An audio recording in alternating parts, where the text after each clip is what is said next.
They should support competition, support innovation, reward hard work, and they should do all that they can to make sure that the game is fair without that undue corrupt influence. And then they need to get government out of the way.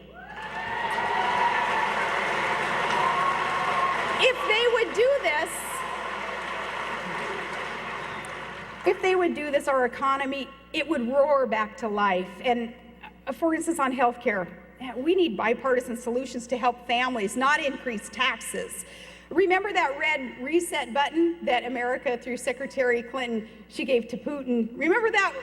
I think we should ask for that back and hand it instead to Congress and say, no, start all over on this healthcare scheme and pass meaningful market-based reforms that incorporate some simple steps that have broad support.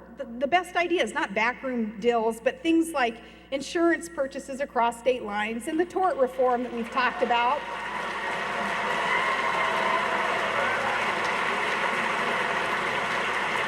Those things that are common sense steps towards reform that the White House and leaders on the Democrat side of the aisle in Congress, they don't want to consider. So it makes you wonder, what truly is their motivation? What is their intention if they won't even consider these common sense, broad-based support ideas that would work? And to create jobs, Washington should jumpstart energy projects. I said it during the campaign, and I'll say it now. We need an all-of-the-above approach to energy policy.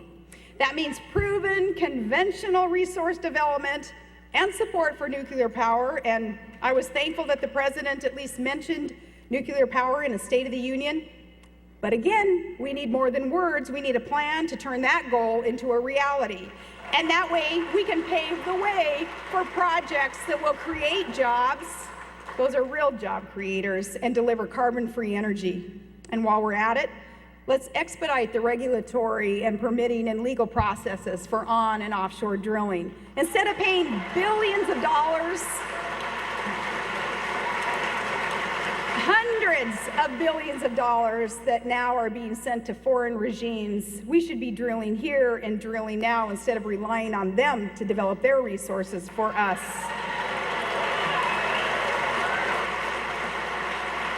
So what we've got to do is axe that plan for cap and tax, that policy that's going to kill jobs and is going to pass the burden of paying for it onto our working families. And finally, if we're going to get serious about fiscal restraint, then we've got to make Washington start walking the walk. After putting us on a track to quadruple the deficit, the proposed spending freeze, maybe it's a start, but it's certainly not enough. As Senator John Thune said, it's like putting a Band-Aid on a self-inflicted gunshot wound.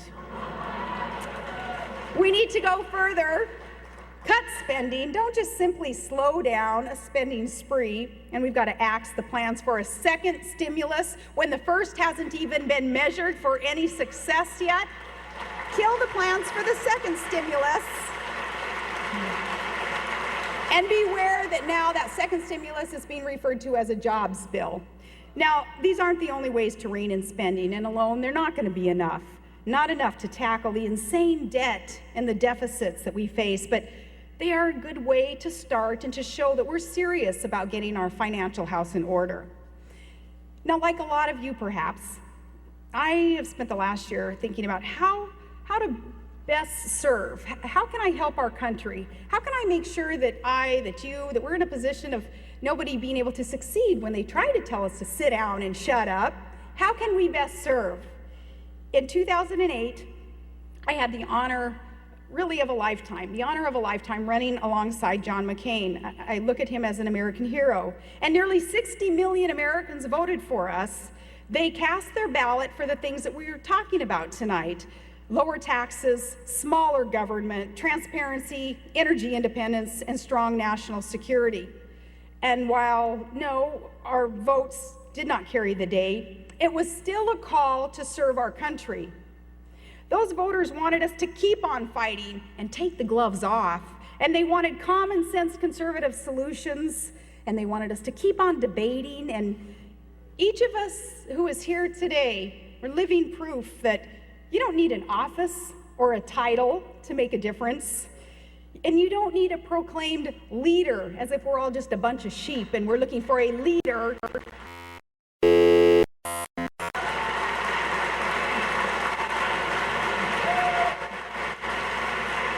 That is what we're fighting for. It's what we're fighting about. It's what we believe in. And that's what this movement is all about. When people are willing and to meet halfway and stand up for common sense solutions and values, then we want to work with them. And in that spirit, I applaud independents and Democrats like Bart Stupak, who stood up to tough partisan pressure, and he wanted to protect the sanctity of life and the rights of the soon-to-be born. I applaud him for that.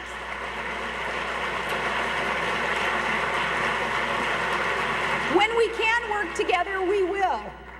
But when the work of Washington violates our conscience, and when the work and efforts in Washington, D.C. violate our Constitution, then we will stand up and we will be counted, because we are the loyal opposition.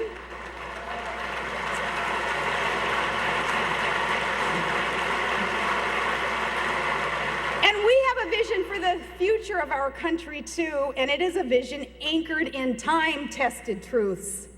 That the government that governs least governs best. And that the Constitution provides the best roadmap towards a more perfect union.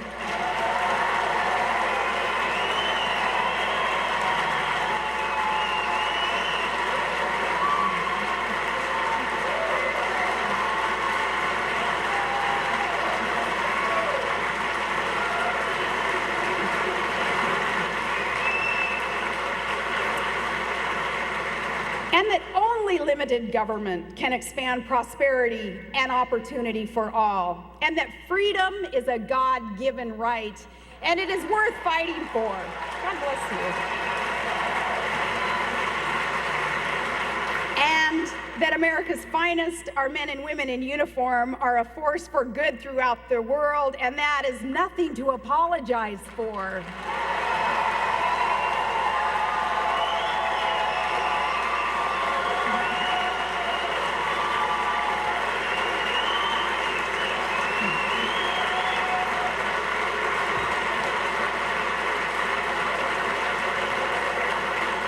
These are enduring truths, and these enduring truths have been passed down from Washington to Lincoln to Reagan and now to you. But while this movement, our roots, they are in our spirit too, they are historic. The current form of this movement is fresh and it's young and it's fragile. We are now the keepers of an honorable tradition of conservative values and good works. And we must never forget that it is a sacred trust to carry these ideas forward. It demands civility, and it requires decent, constructive, issue-oriented debate. Opponents of this message, they're seeking to marginalize this movement.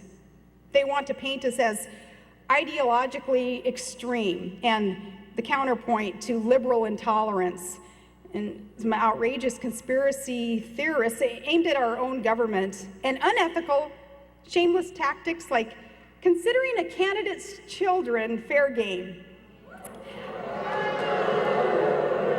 But unlike the elitists who denounce this movement, they just don't want to hear the message. I've traveled across this great country, and I've talked to the patriotic men and women who make up the Tea Party movement, and they are good and kind and selfless, and they are deeply concerned about our country. And today I ask only this: let's make this movement a tribute to their good example and make it worthy of their hard work and their support. Do not let us have our heads turned from the important work before us, and do not give others an excuse to be able to turn their eyes from this. Let us not get bogged down in the small squabbles. Let us get caught up in the big ideas.